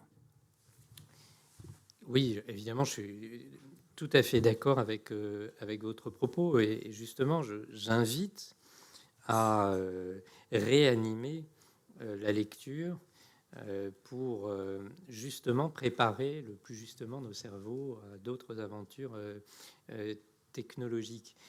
Et je redis d'ailleurs que non seulement l'enjeu n'est pas l'IA, dites-vous, mais je le redis, l'IA est aujourd'hui, les IA génératives, celles que nous utilisons le plus aujourd'hui, la plus belle démonstration de la puissance de la lecture sur un cerveau. Je tiens à le dire, et je pense qu'on ne le dit jamais assez. C'est ça que nous avons observé. On rend intelligent un réseau de neurones par la lecture. Donc, je reprends ce que j'ai dit tout à l'heure, et je le redis, évidemment que l'enjeu, et ce à quoi j'invite, c'est de développer la lecture et l'écriture pour préparer ces cerveaux à rencontrer la technologie. Vous dites que, avant même la rencontre avec l'IA, nous sommes court-circuités par la réalité du rapport à l'image, qui, elle, ne rend pas intelligent de cette façon ni nos cerveaux, ni un réseau de neurones. Ben oui, mais justement, c'est là qu'il y a une vraie question d'éducation, donc la question des jeunes cerveaux, et puis aussi, pour les adultes que nous sommes, une vraie question, je vais le dire même dans ces termes, d'hygiène psychique, comme il existe une hygiène du corps, comme il existe un rapport au corps qui nécessite une forme d'entretien de ce corps, qui permettent de régulièrement affûter ces réseaux de neurones, les nôtres, pour faire face au monde. Alors, est-ce que c'est un vœu pieux de ma part? Peut-être. Mais je dirais que la logique, et là j'appelle vraiment de mes voeux des décisions beaucoup plus autoritaires concernant l'éducation des enfants, c'est que la lecture nous permette à nouveau de nous préparer au monde qui vient. Et l'enjeu n'est pas de les opposer, c'est ça le point. Ce qui, à ce titre, me fait prendre quelques distances avec le discours de Desmurger, parce que mon but n'est pas du tout de les opposer, mais au contraire de montrer comment ces aventures sont similaires, celles de l'hybridation par la lecture et celles de l'hybridation par la technologie. Oui, Hervé Mercier-Itier, je dirige Swiss Life Banque Privée. Ce que vous dites à l'instant me fait penser à un article d'Olivier Houdet, votre confrère, qui expliquait la très grande sophistication des réseaux neuronaux développés par la lecture et l'écriture et leur dégradation qu'on observe aujourd'hui sur des cerveaux moins exposés à cela. Mais ma question était plus sur votre très intéressant concept d'harmonie. Je crois que, enfin, quand vous parlez de robustesse, ça me fait tout de suite penser au... J'ai entendu un remarquable podcast d'Olivier Hamon à ce sujet qui parle beaucoup de ce concept. Sans être technophobe, vous nous alertez quand même sur les risques de voir cette tendance se prolonger et avec cette hybridation, d'avoir des gens de plus en plus mal dans leur peau et dans leur être. Y a-t-il une évolution plus positive qu'on puisse anticiper ? Je crois que vous avez parfaitement compris les enjeux. Moi, je les précise. Je pense que nous avons déjà aujourd'hui, par la fréquence terrible des troubles psychiques, la démonstration que nous payons du prix aussi fort, aussi terrible, la puissance des cerveaux qui nous consacrent tous collectivement comme Homo sapiens. Donc, nous avons déjà la démonstration du prix de la puissance de nos cerveaux. Et donc, je redis ce que j'ai dit, en vertu de cette analyse, l'augmentation de cette puissance se payera d'un prix plus élevé encore. Et alors, c'est transversal à mon propos, et ça aurait pu être mon propos d'ailleurs pour l'essentiel aujourd'hui, mais c'est pas ce que vous m'avez demandé de développer. Je pense que la santé mentale est en train de devenir un risque systémique majeur de notre société. C'est d'un point de vue épidémiologique bien caractérisé. J'ai pu le rappeler pour les jeunes, mais plus généralement, c'est aujourd'hui un enjeu majeur que cette santé mentale, pas seulement des jeunes, mais de tout un chacun. Donc je vous rejoins tout à fait en ajoutant que nous avons déjà la démonstration de ce qu'il faut payer pour cette puissance de cet organe fascinant qu'est le cerveau. Anne Carvalho, professeure de philosophie et responsable d'une association qui intervient dans les lycées professionnels. Vous avez parlé de l'éducation par le rapport au texte. Et en fait, par mon expérience actuelle, je pense qu'il y a une éducation par le rapport à l'autre qui est indispensable. Et nous tentons, dans mon périmètre d'activité, d'introduire d'une manière un peu systématique ce que nous appelons des cercles de conversation, c'est-à-dire où est visé un apprentissage par le jeune, non pas d'une restitution de savoir, non pas d'une compétition avec ses congénères, mais au contraire découvrir finalement l'importance de la conversation dans laquelle se découvre la liberté et l'inventivité de chacun. Donc je voulais savoir ce que vous pensiez de cette importance du rapport à l'autre, justement, face à ces effets de l'IA. Oui. Là aussi, moi, je souscris tout à fait à la démarche. J'ai pointé que, à mes yeux, la lecture et l'écriture sont le meilleur moyen de s'autruifier, c'est-à-dire de penser comme l'autre. Et c'est vraiment quelque chose dont on peut faire l'expérience de plein de façons. Je pense à une étude amusante qui consiste à faire écrire son journal intime à la troisième personne, et dont il a été montré qu'elle aboutit chez les individus qui s'y emploient très peu de temps chaque jour à une bien meilleure résolution de tous leurs conflits, leur fonctionnement, les quiproquos qu'ils rencontrent dans la vie de tous les jours, professionnelle et affective. Il se trouve justement, vous le savez, même s'il n'y a pas de données très fiables là-dessus, que l'utilisation de la troisième personne du singulier tend à diminuer. C'est-à-dire qu'on utilise beaucoup plus la première personne et on a du mal avec cet illéisme qui est donc celle de la représentation de l'autre. Soi-même comme un autre, je m'écris à la troisième personne, et l'autre avec lequel je pense. Alors, est-ce que ça doit commencer par la conversation? Peut-être. Moi, je redis, au risque d'afficher une ambition trop grande, peut-être, à ce jour, que rien ne fait mieux que l'écriture et la lecture. Et donc, je considère qu'il faudrait que nous nous donnions les moyens pour que ce soit prioritaire dans nos écoles, et très tôt, avant même toute orientation. Juste une question. Vous voulez dire que tenir un journal intime à la troisième personne ne produit pas les mêmes effets psychiques que le tenir à la première personne? Oui. Alors évidemment, pour faire les choses bien, quand on fait de la science, il faut comparer deux méthodes. Et donc effectivement, cette façon de penser son expérience quotidienne à la troisième personne, qui crée un effet d'observateur, qui décale par rapport à simplement le jeu, crée du jeu, notamment justement EU, et donc rend en fait plus satisfait de ses interactions dans la vie. C'est une jolie étude, très simple. Et d'ailleurs, on peut faire ça de façon très simple. C'est facile de faire des ateliers d'écriture. Ces ateliers d'écriture, on pense toujours à des CSP++ qui s'occupent ainsi le week-end au coin du feu.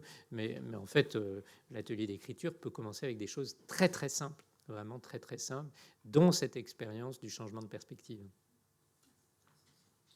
Pardon. Donc, Bernard Fieller, médecin et sénateur.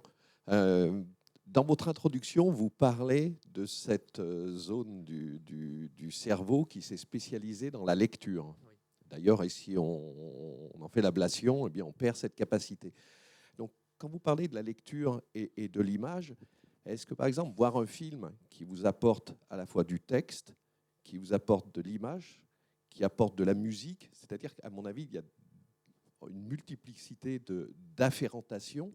Est-ce que ce n'est pas quelque chose de plus enrichissant pour le développement du cerveau que la lecture pure?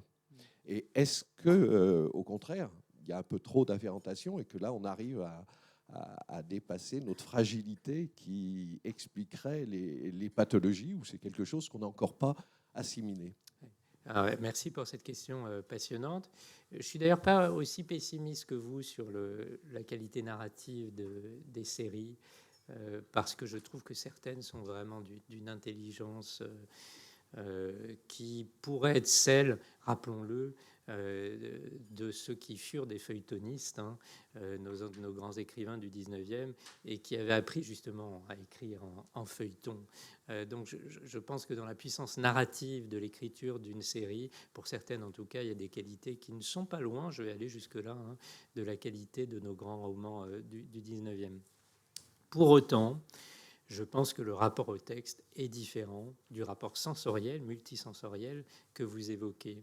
Et là, on rappelle quelque chose. Alors, je ne vais pas avoir le temps de développer, mais il se trouve que c'est même ce qui est gravé sur mon épée d'académicien. Je pense qu'il faut rappeler que les mots ont un statut particulier parce que les mots désignent les choses en leur absence. Ce que j'ai fait graver, c'est cette phrase qui initie le roman de la Rose d'Umberto Eco, qui est une phrase en latin, donc qui dit Stat rosa pristina nomine, nomina nuda tenemus. Je traduis, la rose première tient par le nom, nous ne manipulons que des noms vides.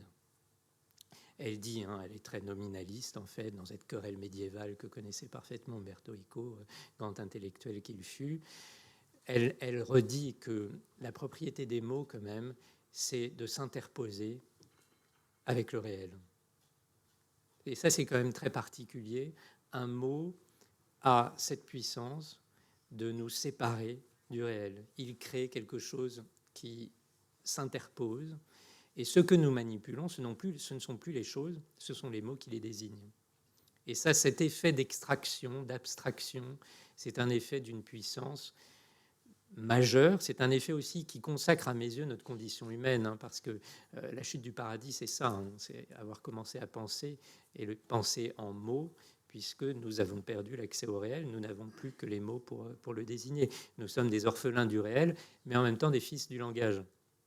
Ça, c'est notre condition humaine. Et donc, je pense, j'avais bien pas le temps de développer là, et je prends des risques en développant très vite à l'instant, mais je pense qu'il y a quand même un statut bien particulier de ce genre symbolique, de ce statut, de cette réalité des mots qui le différencie des expériences perceptives et qui même nous en extrait, qui même nous en abstrait, qui nous en sépare et qui aboutit à des choses différentes, je pense, pour notre condition humaine et la réalité de l'exercice de notre cerveau. Bonjour, Anne-Françoise Berton, vétérinaire. Je travaille à l'Agence nationale de sécurité sanitaire. Je voudrais approfondir ce que vous avez dit sur l'écriture, parce que je constate qu'il y a deux types d'écriture. L'écriture avec un papier et un crayon et l'écriture sur clavier et écran. En tant que mère de famille, je constate aussi que tout doit être rendu maintenant sur écran, y compris les devoirs d'art plastique. Et les enfants ne prennent plus le temps de réfléchir à un plan, de griffonner un brouillon. Et est-ce que, d'un point de vue scientifique, il y a une démonstration du fait que la paupérisation n'est pas du seul fait de la chute de la lecture, mais aussi de ne plus utiliser cette connexion entre la main et le cerveau, et le fait de faire un brouillon avant de rendre des devoirs qui sont certes plus simples à corriger pour les professeurs parce qu'ils sont dactylographiés, mais qui sont écrits sans avoir pris le temps de les préparer. Oui, merci, c'est une question passionnante. Et effectivement, d'ailleurs, on voit que les enfants ont perdu la notion du brouillon. Ça, c'est une réalité. Alors, parfois, on dit que c'est... une sorte de sens du moindre effort, mais je pense que c'est plus fondamental. Alors, ce qu'on sait, c'est que l'apprentissage de l'écriture a une toute autre qualité quand il procède de l'écriture elle-même, c'est-à-dire du geste physique d'écrire. Ça c'est caractérisé très bien. Et l'utilisation d'un clavier, l'utilisation de nouvelles technologies ne devrait être le fait que d'enfants qui sont handicapés justement dans l'écriture et pour lequel c'est un recours, pour le coup, qui est extrêmement précieux. Et donc, je constate moi aussi la prolifération du clavier et de l'écran chez les enfants, qui, à mon avis, est très délétère et pour lequel il est bien caractérisé que la qualité d'apprentissage de l'écriture et de la lecture est bien meilleure quand il y a cette forme d'inscription dans le corps par l'écriture elle-même. Pour autant, je pense que là aussi, il ne faut pas être technophobe, il faut aussi savoir ce qui peut être bénéfique. Je donnerai un autre exemple, qui est celui de la lecture. Il est bien montré aujourd'hui que la qualité de mémorisation est moins bonne sur un écran que sur un papier. C'est bien montré. On mémorise mieux ce qui est imprimé sur du papier que ce que vous utilisez sur un écran. Ça, c'est bien caractérisé.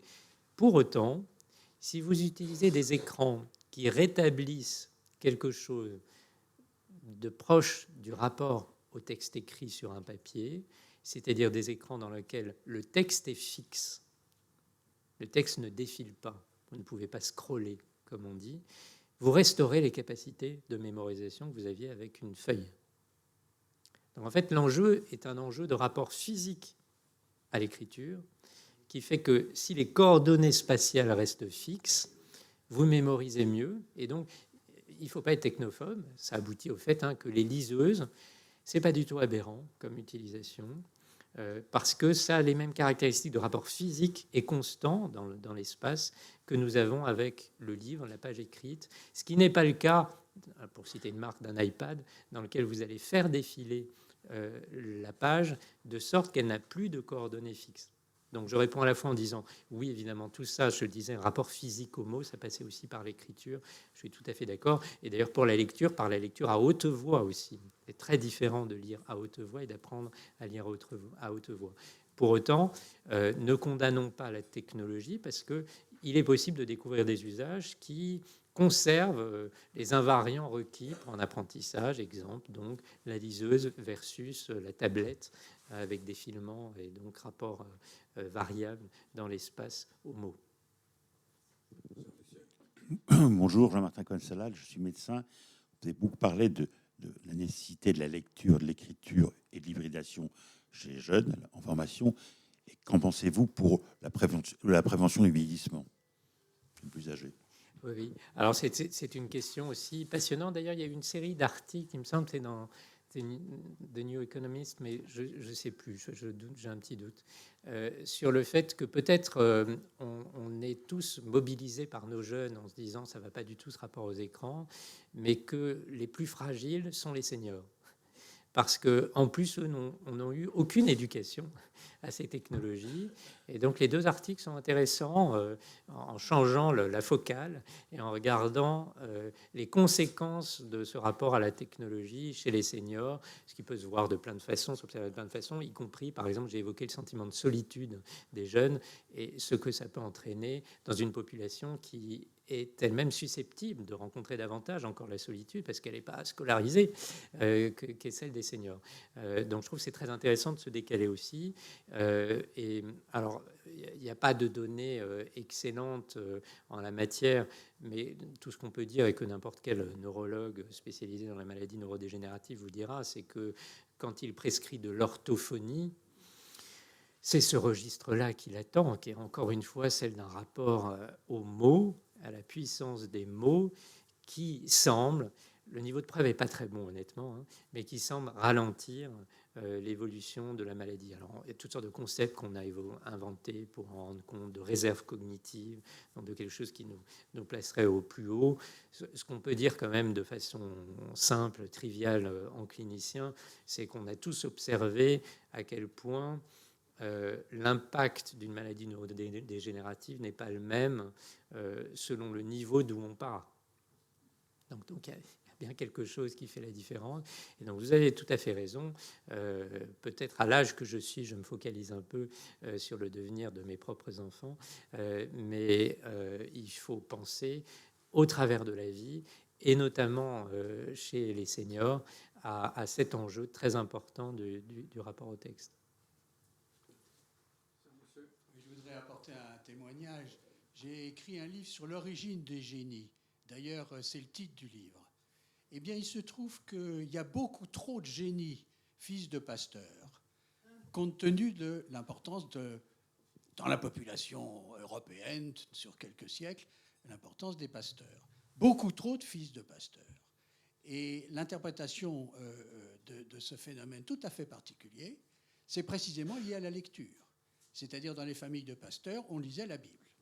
Et la lecture a en quelque sorte forgé, y compris pour ouvrir sur d'autres choses, d'où l'esprit du jeune homme ou de la jeune fille. Et du coup, ça m'a fait d'ailleurs regretter, je continue sur ce témoignage, ça m'a fait regretter qu'il n'y ait pas beaucoup de fils de prêtres, parce que ça aurait été un peu la même chose. Il y en a un très célèbre, et qui, en quelque sorte, confirme cette théorie des fils de pasteurs, c'est Erasme. Erasme est fils de prêtre, et c'est un des génies absolus s'agissant de la lecture et de l'écriture. Vous avez omis de dire votre nom, si je ne me trompe. Excusez-moi, Claude Tello, Cour des comptes honoraire. Merci à vous. Merci beaucoup pour ce témoignage. Alors on pourrait prolonger sur le rapport à l'image selon les différentes religions et se poser toutes sortes de questions en la matière, mais peut-être que ça deviendrait très vite politiquement incorrect. En tout cas, je suis ravi de votre intervention pour souligner, encore une fois, la puissance de la lecture, mais je redis, là, il y a un enjeu vraiment de société qui consiste à ne pas attendre qu'il existe encore quelques enfants de pasteurs, mais à faire en sorte que nous puissions accompagner, et c'est une logique pastorale d'ailleurs, l'ensemble de ces jeunes dans la juste conformation de leur cerveau. Et j'insiste bien sur ce que j'ai dit tout à l'heure, le but n'est pas de rendre les individus cultivés.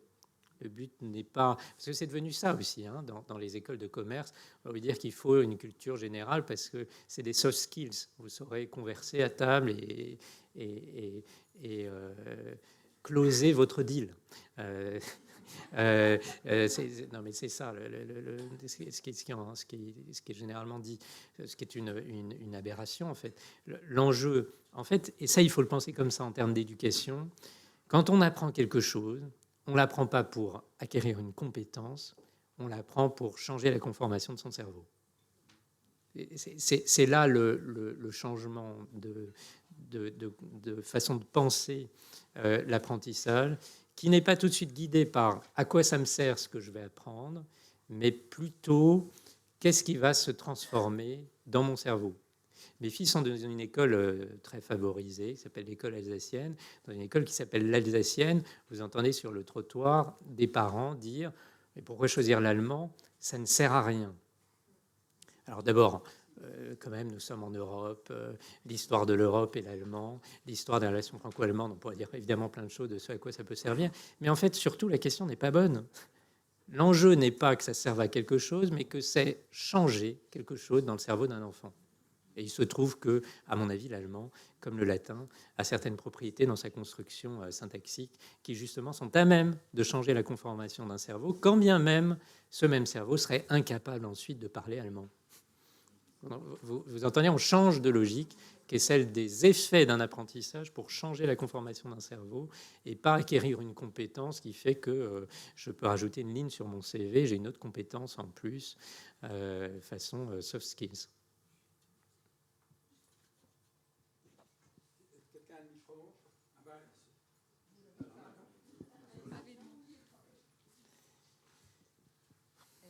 Oui, j'ai une question. Pardon, Josette Guignot. Je suis membre du Collège des économistes de la santé. J'ai une question sur ce que vous disiez à propos des enfants, des adolescents ou des préadolescents. Est-ce qu'on a observé que justement les adolescents d'aujourd'hui qui avaient été des enfants et des préadolescents qui étaient rompus à l'écriture et la lecture avaient moins de ces problèmes de santé mentale dont vous avez exposé les chiffres effrayants.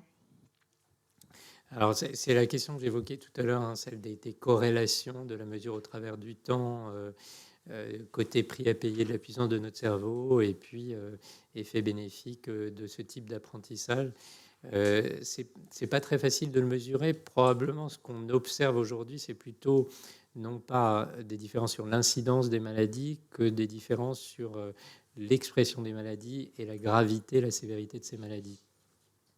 Donc on a des éléments de ce registre. Ils sont pas d'une grande puissance. Par exemple, parfois on parle de démonstration d'implication causale, ce qui n'est pas le bon terme, hein, parce que je parle devant un philosophe, mais la recherche causale est une recherche sans fin qui généralement nous conduit jusqu'à Dieu avec notre pasteur comme asile de l'ignorance. Donc l'enjeu, c'est pas la causalité, hein, c'est celle des conditions requises pour. Mais toujours est-il qu'aujourd'hui, le niveau de démonstration, pour parler de causalité, entre guillemets, il n'est pas suffisant. Mais il existe assez d'arguments pour se poser la question dans ces termes. Oui. Des corrélations avec des effets. Typiquement, ce qui marche le mieux en la matière, c'est ce qu'on peut mesurer d'un effet sans, enfin d'un effet avec, puis sans, puis avec. Ça, c'est typiquement des éléments de critères, on dirait plutôt d'imputabilité, qui caractérisent les effets de telle ou telle chose. Donc, si je suis prudent, et je vous réponds en scientifique, en normalien, je vous dirais non, la démonstration n'existe pas. Si je vais un peu au-delà, il existe assez d'arguments aujourd'hui qui confortent ce propos sans aller jusqu'à la démonstration. Une dernière question, peut-être, qui permettra à Raphaël Gaillard de conclure. Vous voulez allez-y. Oui, Jean-Luc Delmas, je suis président honoraire de l'Académie nationale de pharmacie. Mais je suis aussi un amoureux des mots. Et suite à l'intervention de notre philosophe tout à l'heure qui parlait des vertus de la conversation, il y a un joli mot en français qui est entretien. Et entretien, il a une double signification. C'est à la fois un échange, mais c'est aussi une forme de maintenance, enfin de maintien dans un état. Je pense que c'est un mot qu'il est intéressant d'avoir à l'esprit. Alors, sur le début du débat, deux choses m'ont à la fois intéressé et interpellé. Donc, M. Gaillard n'est pas favorable au contrôle. D'une manière générale, hein, la notion de contrôle n'est pas quelque chose qui lui convient. Et M. Comte-Sponville a fait le constat de la diminution du nombre de lecteurs et de la diminution de la lecture en général. Et pour moi, la lecture, c'est la contribution à la naissance d'un esprit critique. Et donc, je me demande si, quand on parle de l'individu donné, je comprends là, que les deux notions puissent cohabiter. Si on s'intéresse à la société, là, je suis quand même extrêmement inquiet. Aura-t-on le temps d'augmenter l'appétence pour la lecture avant que l'on puisse se satisfaire d'une absence de contrôle, si je puis dire. Autrement dit, posé autrement, est-ce que, vu au niveau de la société, l'un des enjeux de l'humanité ne va pas être de mettre en place des procédures de sauvegarde pour pallier les impacts philosophiques sur les pensées philosophiques, spirituelles, voire même, pourquoi pas, politiques. Et donc, ce n'est certainement pas des contrôles a priori qu'il faut faire, mais il y a certainement besoin d'une veille à organiser pour éviter des dérives. Vous voyez très bien à quel type de mouvement sectaire ou extrême auquel je fais allusion, qui dispose là quand même d'outils extrêmement puissants dont il faudrait protéger les populations. Je vous remercie. Alors, merci. Je ne suis pas du tout opposé au contrôle, même si vous avez compris que j'ai une démarche dans l'ensemble très libérale.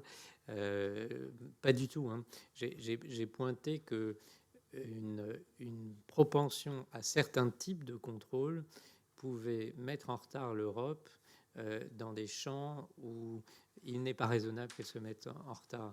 Mais dans le même temps, j'ai répondu à la personne qui m'interrogeait tout à l'heure en indiquant que j'étais très intéressé par des démarches beaucoup plus autoritaires.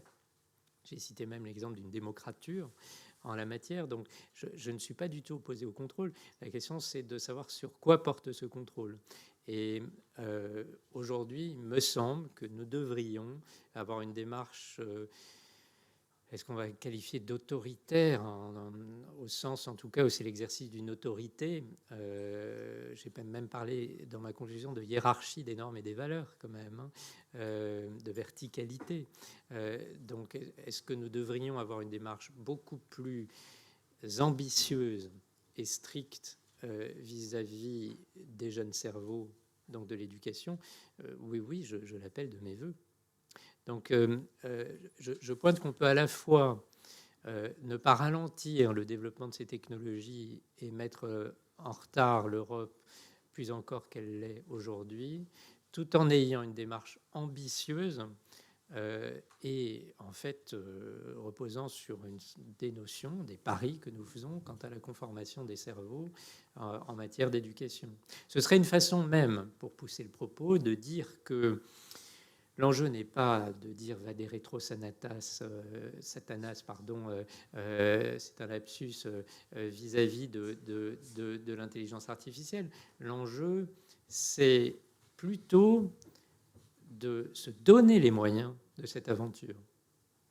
Donc c'est différent. Donc ça implique une action, alors je vais aller dire dans ce sens-là, volontariste, pour que nous ayons en Europe des cerveaux qui soient capables de faire face. Évidemment, il y a plein d'enjeux politiques qui ne sont pas mon propos aujourd'hui et qui sont plutôt ce sur quoi je travaille aujourd'hui autour de notre rapport à l'incertitude.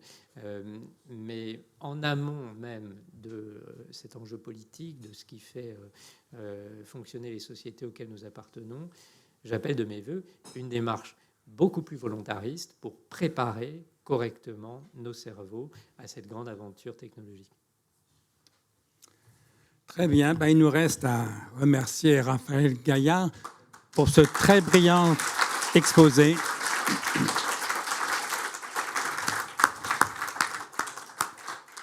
C'était vraiment à la fois passionnant et éclairant. Juste un mot, cher monsieur. Moi non plus, je ne suis pas opposé à tout contrôle. Moi aussi, je suis un libéral. Mais aucun contrôle ne suffira à donner envie de lire. Et cette question-là est d'une décisive importance et d'une redoutable difficulté. La série que j'ai vue était d'une excellente qualité. C'était passionnant, c'était d'une qualité visuelle, imaginative très grande. C'était Downton Abbey, en l'occurrence. Mais quand j'ai vu ça, je me suis dit, la littérature est morte. Alors, bien sûr, c'est une exagération.